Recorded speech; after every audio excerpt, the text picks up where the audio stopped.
Hi! In front of me is Motorola Moto E13, and today I would like to show you how you can rename it.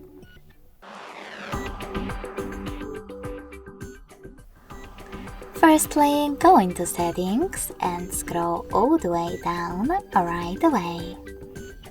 Then tap on About Phone. After that, you need to choose device name and type in wherever you wish to.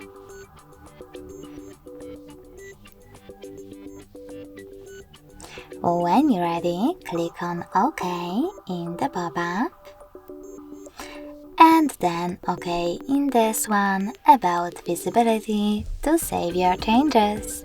So now when I click, as you can see, name of my Motorola has changed. Thanks so much for watching. If you enjoyed this video, smash that like button, comment and subscribe.